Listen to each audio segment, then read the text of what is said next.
राम जी को पाया।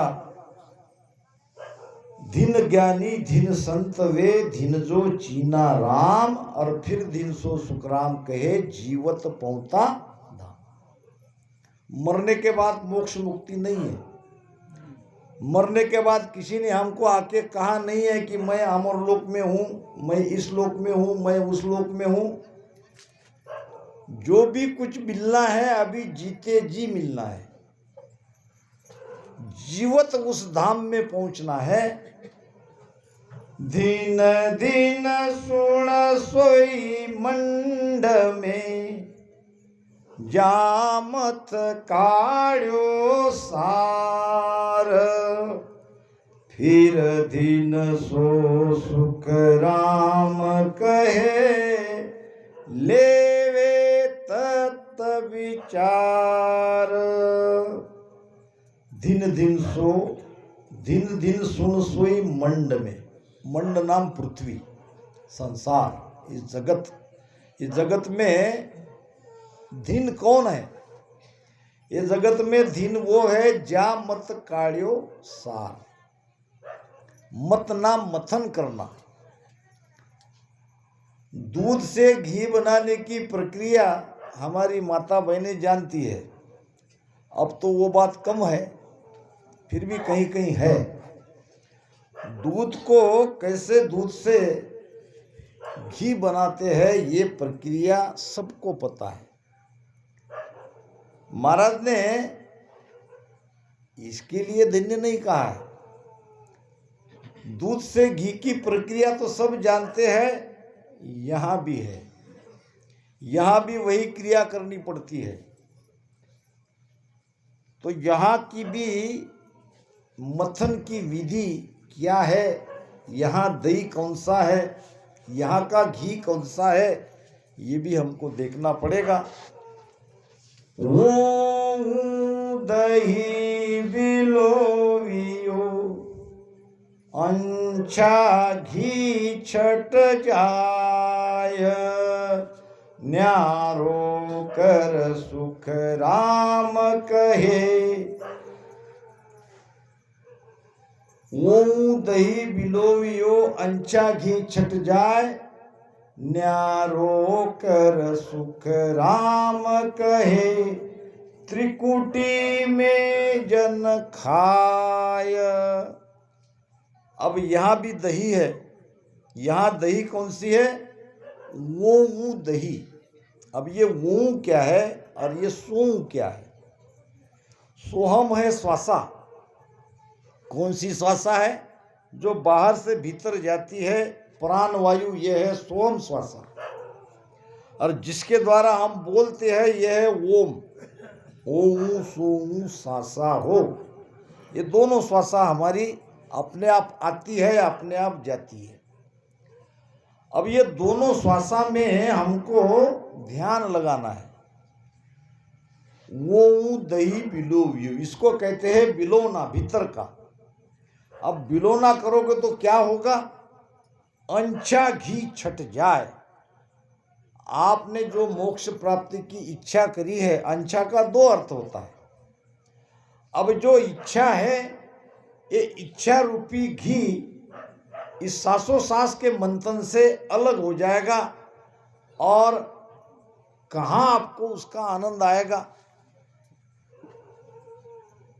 वो आएगा त्रिकुटी में, वहां पे वो घी बनेगा।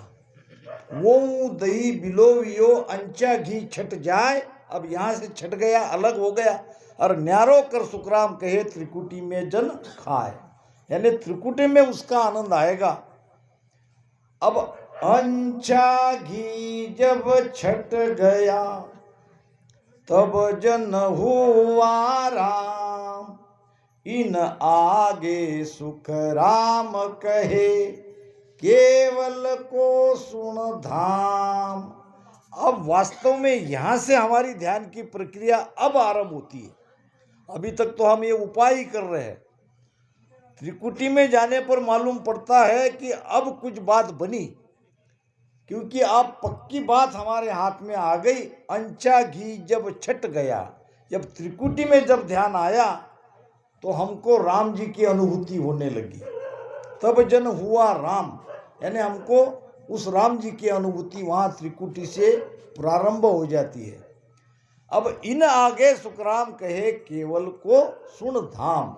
अब धीरे धीरे आगे केवल पद की तरफ, आनंद पद की तरफ हमारी यात्रा शुरू होगी। तो ये मथन करना पड़ेगा सांस उसास का। महाराज ने उनको धिन्न कहा है, जो दोनों श्वासों में लिव लगा के भजन करते हैं, मंथन कर रहे हैं और इच्छा रूपी घी को वहाँ त्रिकुटी में उसका आनंद ले रहे हैं, वो दिन है। और फिर दिन सो सुखराम कहे लेवे तत्व विचार। तत्व नाम ब्रह्म, ब्रह्म नाम आत्मा। अपनी आत्मा का विचार करते हैं, अपने स्वरूप का विचार करते हैं। एक जगह बड़ी सुंदर बात कही है महाराज ने, ध्यान से समझना पड़ता है सारी चीजें। अब यहाँ तो बात कैसी होती है, हमारी यात्रा कैसे शुरू होती है, गुरु और शिष्य के भाव से।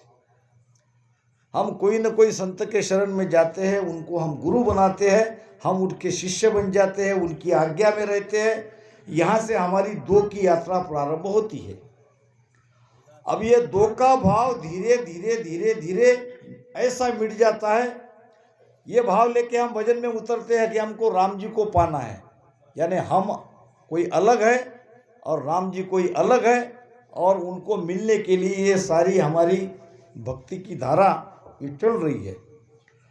जैसे जैसे ऊपर जाओगे वैसे वैसे एक चीज आपको दिखने को मिलेगी कि जिनको हम पा रहे हैं, जिनकी प्राप्ति के लिए सारी कोशिश हम कर रहे हैं, वो तो हम ही हैं। भगवान गौतम बुद्ध को 12 साल का उन्होंने ध्यान किया, निर्वाण पद तक पहुंचे। 12 साल के बाद जब वो वापस आए, वापस आने पर लोगों ने पूछा, भगवान वो कोई छोटी मोटी हस्ती नहीं थी, वो तो राजा थे। 12 साल का त्याग आपने किया तो आपने बहुत कुछ पाया होगा, तो जरा बताइए आपने क्या पाया। भगवान गौतम बुद्ध ने कहा, पाया तो कुछ नहीं, बल्कि मैंने खोया ही खोया है। 12 साल ध्यान करने के बाद भगवान गौतम बुद्ध कह रहे हैं मैंने पाया कुछ नहीं, और हमें भी पाना कुछ नहीं है, हमें भी खोना ही खोना है। ये भजन की यात्रा सारे हमारे खोने के लिए चल रही है। अब क्या खोना है? अब सवाल पे सवाल लोगों ने पूछा और पहले सवाल के जवाब में चकरा गए। पाया कुछ नहीं तो इतनी सुंदर रानी, बेटा सुंदर, इतना बढ़िया राज, चक्रवर्ती राजा बनने का ग्रह था।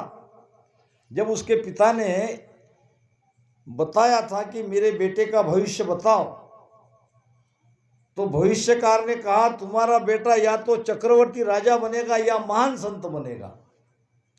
तब से पिताजी ने ये राजा बन जाए इसी कोशिश में लगे रहे, मगर होनी अटल है।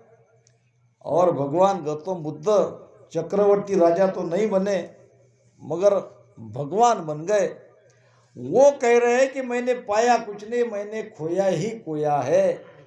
अब लोगों ने नम्रता से कहा, महाराज हम समझे नहीं, जब आपने खोने के लिए कुछ किया क्या? जब आपने कुछ पाया ही नहीं तो आपके तो 12 साल व्यर्थ चले गए। भगवान गौतम बुद्ध हंसने लगे, आपने मेरी बात को समझा नहीं। मैंने क्या खोया है ये आपने पूछा नहीं। मैंने काम को खोया, मैंने क्रोध को खोया, मैंने लोभ को खोया, मैंने मोह को खोया, मैंने विकारों को खोया, मैंने अहंकारों को खोया। जब ये सारी चीजें हम खोते चले जाएंगे तो बाकी जो रहेगा वो परमात्मा ही तो रहेगा। दादू साहब कहते हैं मिला मिला या मिल गया। जो पहले ही मिला हुआ था दोबारा वापस उसे हम मिल गए, क्योंकि बीच में जो बाधाएं थी, बीच में जो दीवार थी, ये भजन से सारी दूर हो गई। हमको भी सब खोना ही खोना है। इसीलिए सदगुरु सुखराम जी महाराज के जैसे महापुरुष की वाणी भी ये ज्ञान हमें देती है और हमें उसको समझना पड़ता है।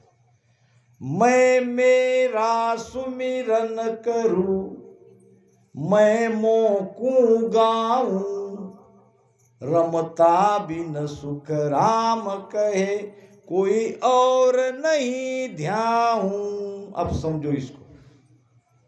अभी तक क्या हो रही थी कि हम राम नाम का रटन कर रहे हैं और हमको परमात्मा को पाना है, हमको मोक्ष में जाना है।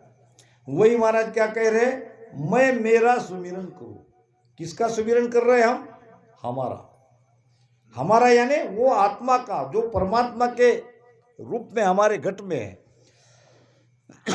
मैं मेरा सुमिरन करूं, मैं मोकू गाऊं। गाना नाम भजन करना। मुझे मेरा ही भजन करना है। और रमता बिन सुखराम कहे, कोई और नहीं ध्याऊं। वो रम कौन रहा है? हमारी सांसों में, हमारी रोम रोम में रम रहा है, वही तो परमात्मा है और उसी को तो पाना है।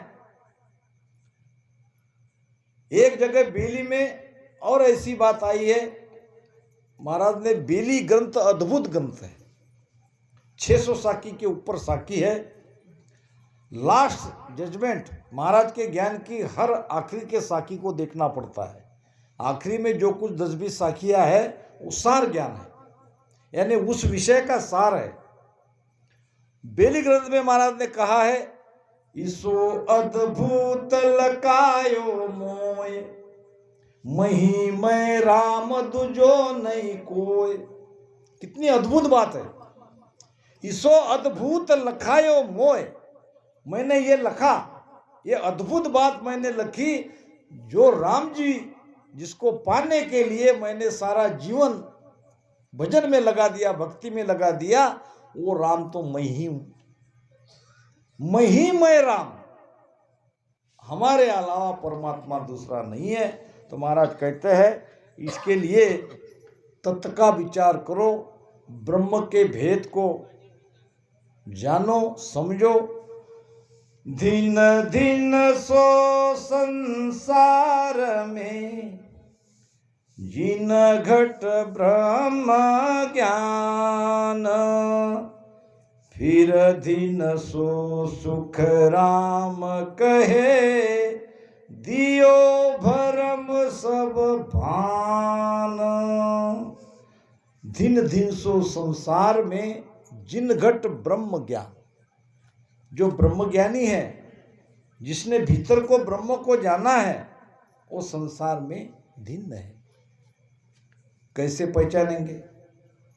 इसने ब्रह्म को जाना कि नहीं जाना, ये कैसे पहचानेंगे? बिल्कुल पहचान लोगे। कोई कितना भी कुछ कहे, पहचानना तो ज्ञान से ही है। महाराज ने कहा है, किसने ब्रह्म को पाया, किसने नहीं पाया, वो उनके लक्षण बता देते हैं, उनका स्वभाव बता देता है।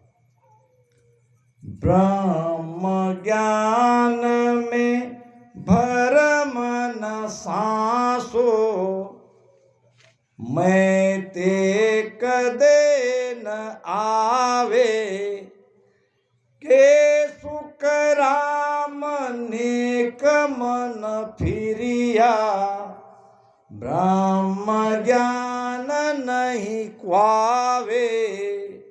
कोई कुछ भी कहे, महाराज ने सबको पकड़ के रखा है। कोई छूटने वाला नहीं महाराज के ज्ञान से। महाराज का ज्ञान का हंटर ही ऐसा है। ब्रह्म ज्ञान में भरम न सांसो, न उसके अंदर कोई भरम है, सांसो नाम संशय। कोई संशय नहीं है, कोई भरम नहीं है। कहेंगे भाई मेरे जैसा, मेरे अंदर कोई संशय नहीं है, मेरे अंदर भी कोई भरम नहीं है। क्या मैंने ब्रह्म को पा लिया? आगे कह रहे, मैं ते कदे ना आवे, उसके अंदर तेरा मेरा का भाव ही खत्म हो जाता। सब उसको राम जी ही दिखते हैं। अगर तेरा मेरा का भाव है तो ब्रह्म ज्ञान नहीं हुआ। कहे सुख राम नेक, नेक नेक यानी इतना सा मन, इतना सा मन अगर विचलित होता है तो भी ब्रह्म ज्ञान नहीं हुआ। मन इतना सा भी विचलित नहीं होना चाहिए। एक राजा थे और राजा के एक मित्र थे जो एक बड़े सेठ थे और उनका चंदन की लकड़ी का कारोबार था। अब राजा के मित्र थे तो हमेशा राजा के पास आते थे। राजा भी सम्मान से अपने मित्र को बिठाते थे, बातचीत गपशप होती थी। एक दिन राजा के मन में अपने दोस्त के प्रति बुरे बुरे विचार आने लगे। बहुत ध्यान से दृष्टांत को समझो, दृष्टांत के सिद्धांत पर जाना है। ये तो सारी कथाएं रहती है मगर इसमें सिद्धांत को पकड़ना है। राजा को बड़ा आश्चर्य हुआ, मेरे परम मित्र के बारे में मैंने ये क्या सोचा। राजा ऐसे सोच रहे थे कि ये मेरे मित्र कब मर जाए और इसका धन कब मैं मेरे तिजोरी में भर दूं।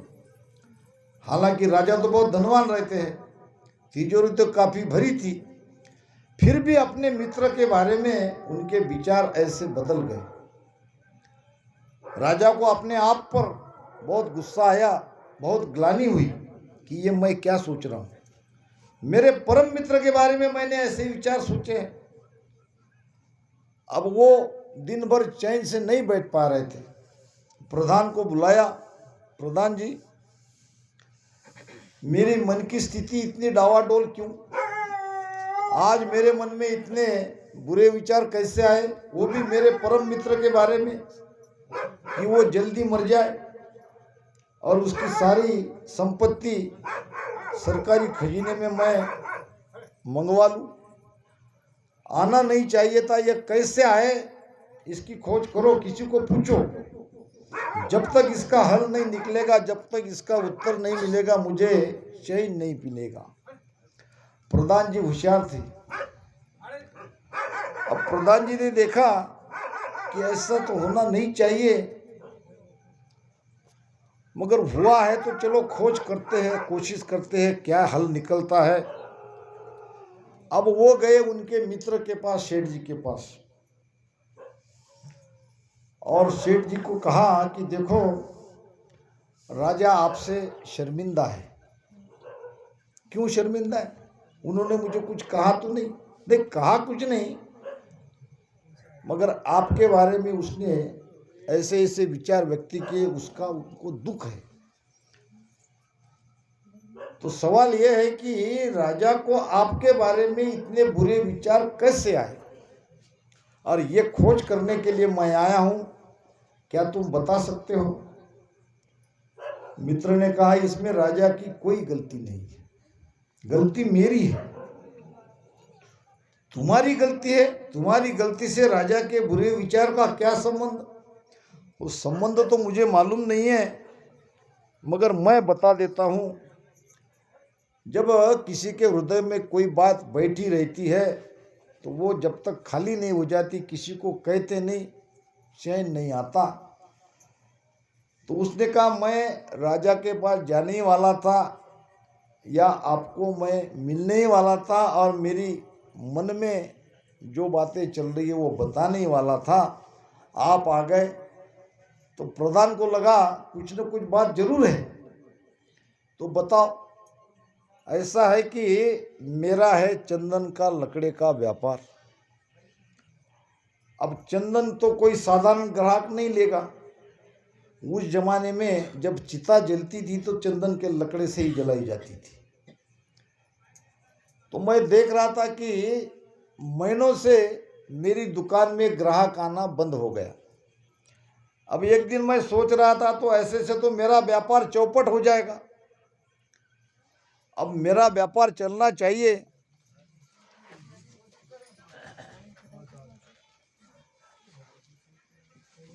तो उसने एक दिन उसके मन में विचार किया कि अगर राजा की मृत्यु हो जाए, राजा उसके परम मित्र थे, राजा की मृत्यु हो जाए तो कई क्विंटल चंदन की लकड़ी उनको जलाने के लिए लेके जाएंगे। अब जब कई क्विंटल चंदन की लकड़ी एक दिन बिकेगी तो मैं मालामाल हो जाऊंगा, धनवान हो जाऊंगा, मेरा घाटा पूरा निकल जाएगा।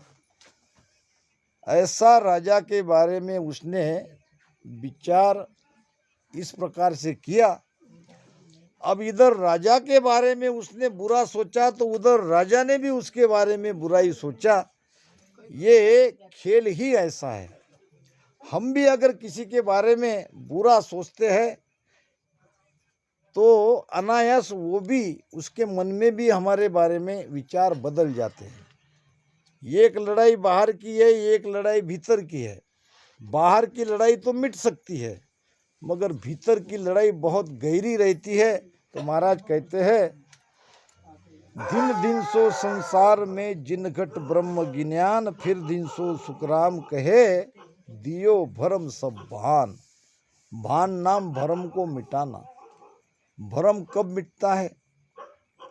भरम कर्म रैन नहीं पावे, जू अग्नि सब फूस जलावे।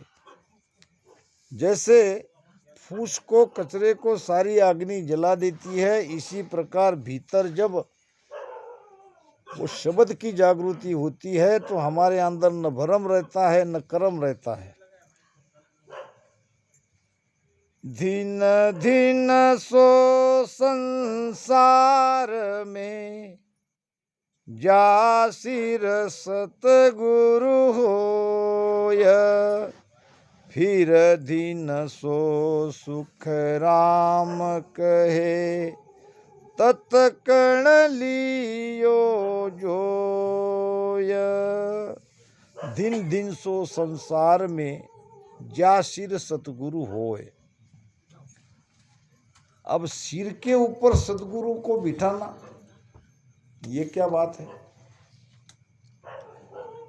सिर के ऊपर सदगुरु रहने का मतलब है जिसके ऊपर सदगुरु का वरद हस्त है, जिसके ऊपर सदगुरु की कृपा बनी रहती है। महाराज ने एक हरजस में बड़ी आसान बात कही है। समझ समझ प्राणिया मोख जो चाहिए, समझ समझ प्राणिया मोख जो चाहिए, ऐसी भगत गहे रहिए बे, ऐसी भगत गहे रहिए बे, सतगुरु शरणों दार सिर ऊपर, सतगुरु शरणों दार सिर ऊपर, राम राम मुख लइए बे, राम राम मुख लइए बे। समझ समझ, एक बार नहीं दो बार समझो और जरूर समझो। अगर मोक्ष चाहिए, अगर बंधन से मुक्त होना चाहते हैं तो भक्ति करो। अब कौन सी भक्ति करो? भक्ति तो कई प्रकार की है, कई सगुण की है, कई निर्गुण की है। भगत मुगत की गेल संभाव, जिस भक्ति से आपको मुक्ति मिलेगी वो भक्ति का रास्ता पकड़ो। भगत मुगत की गेल संभाव, गेल नाम रास्ता, नाम अमी रस इमरत पाओ, अमृत को प्राप्त करो। ये नाम अमृत सदगुरु मुख से आपको दिया जाता है। नाम अमीरस इमरत पाओ। अब पाने के लिए क्या करना पड़ता है? सांस उसास की डोर लगाओ। सांस उसास की डोर लगाओ, दोनों श्वासों में जिह्वा से रटन करो। तो भक्ति तो करो, ऐसी भगत गहे रहिए भी। जिस भक्ति में सदगुरु हो, सदगुरु से भेद मिले, सदगुरु से ज्ञान मिले, सदगुरु से आज्ञा मिले, सदगुरु की शरण में रहे। सदगुरु शरणों धार शिशु ऊपर। एक सबके ऊपर एक अदृश्य शक्ति सबके ऊपर है सदगुरु की, जो आपको हर बुरे काम से रोकती है, हर दुख में आपकी वो साथ देती है, हर जगह वो शक्ति आपकी सहायता करती है। एक ऐसी शक्ति सबके ऊपर है, तो इसको कहते हैं सदगुरु का शरणा। सदगुरु शरणों धार सिर ऊपर, और राम राम मुख लइए भी। नानक साहब का शिष्य था मर्दाना। बाला और मर्दाना दोनों उसके साथ रहते थे और बाजा बजाने का काम करते थे। ऐसे हरजस गाते थे, ऐसे हरजस गाते थे। नानक साहब आने के पहले सारी सभा वो हरजस से भाव विभोर हो जाती थी। अब मर्दाना था मुसलमान। एक दिन मर्दाने की पत्नी ने अपने पति को कहा कि देखो जी, हम मुसलमान हैं और एक हिंदू संत के शरण में तुम हो, उनके साथ रहते हो, और मुझे ये जो हमारे धर्म की बाइया है वो चिढ़ाती है, बड़ा दुख होता है। वो कहती है तुम्हारे बारे में कि कैसा मुसलमान है, एक हिंदू के पीछे लगा है। तो फिर तब मर्दाना ने कहा तुमने उनको क्या कहा? अब मैं क्या कहती, उनकी बात तो बराबर है। हम मुसलमान होके हिंदू संत के शरण में रहना, उनका मानना, उनका ज्ञान सुनना, उनके ही साथ रहना, ये शोभा नहीं देता। मर्दाना ने कहा देखो, मेरे गुरु महाराज के बारे में ऐसी बातें मत कहो। मेरे गुरु महाराज जाति पंथ के न्यारे हैं, उसमें धर्म मत ढूंढो, उसमें जाति मत ढूंढो। वो न हिंदू है न मुसलमान है, वो हिंदू मुसलमान से भी परे है। अगर मानना ही है तो उसी को मुसलमान मानो, उसी को हिंदू मानो। मेरे गुरु महाराज में ये सब है। ये तो ठीक है, मैं आपकी पत्नी हूं, मगर बाकी बाइया को मैं कैसे समझाऊं? तो क्या चाहती हूं? जब पत्नियां ऐसी बात करती है तो कोई ना कोई उनके अंदर विचार रहते हैं। तो मैं देखना चाहती हूं कि तुम्हारे गुरु तुम पर कितने प्रेम करते हैं। मेरे गुरु तो मुझ पर प्रेम करते ही है।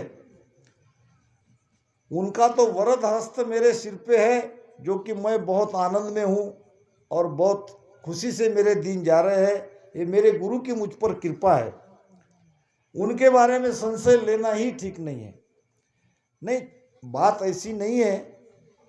अब हम लोग हैं मुसलमान, हमारा खान पान अलग, उनका खान पान अलग, तुम्हारे गुरु गुरु है। तो मैं चाहती हूं कि वो हमारे घर आके भोजन करे। वो कहा कि कैसी बातें करती हो, हमारा खान पान अलग, हम मांस मट्टी खाने वाले, हमारे गुरु महाराज कैसे? और ऐसे दिव्य महापुरुष को आप घर पे बुला के जिमाना चाहती हो, कैसे आएंगे वो? नहीं नहीं, वो कुछ भी करो, अगर वो नहीं आए तो फिर बात पक्की समझ लो कि तुम पर उनका प्रेम नहीं है। अब मर्दाना ने ताव में आके कह दिया चलो आज फैसला हो ही जाए, अगर गुरु आए तो ठीक, नहीं तो छुट्टी। आज से गुरु को छोड़ ही देना ठीक। अब गुरु को बुलाने के लिए पैदल पैदल मर्दाना जा रहे हैं और उधर से नानक साहब अपने कुछ शिष्यों के साथ आ रहे हैं। देखो, मित्र किसको कहते हैं? मन से मन मिला तो मित्र, चित से चित मिला तो चेला। और नानक साहब तो त्रिकाल ज्ञानी थे। आ रहे थे अपने शिष्यों के साथ मर्दाना, उनको आमंत्रण देने के लिए जा रहे थे और गुरु महाराज रुक गए। अरे मर्दाना, मेरी इच्छा है कि आज मैं तुम्हारे यहाँ भोजन करूं। गुरु ये है, गुरु शिष्य को भाव को जानते हैं, गुरु शिष्य के हर मन के पूरे विचारों को जानते हैं। इतना कहते ही मर्दाना झुक गया गुरु महाराज के शरण में और रोने लगा, गुरु महाराज क्षमा करो। पत्नी के बहकावे में आके मन थोड़ा मेरा विचलित हो गया था, थोड़ा सा आपके ऊपर से भाव मेरा हट गया था, मगर आपने मुझे बचा लिया।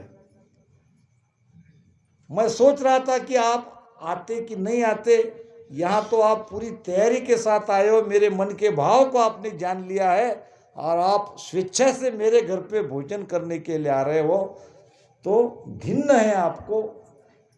तो कहने का मतलब, जिसके सिर पर सद्गुरु है वो शिष्य माला माल है। दुनिया की कोई दौलत उनको विचलित नहीं कर सकती, इतना आनंद से वो भर जाता है।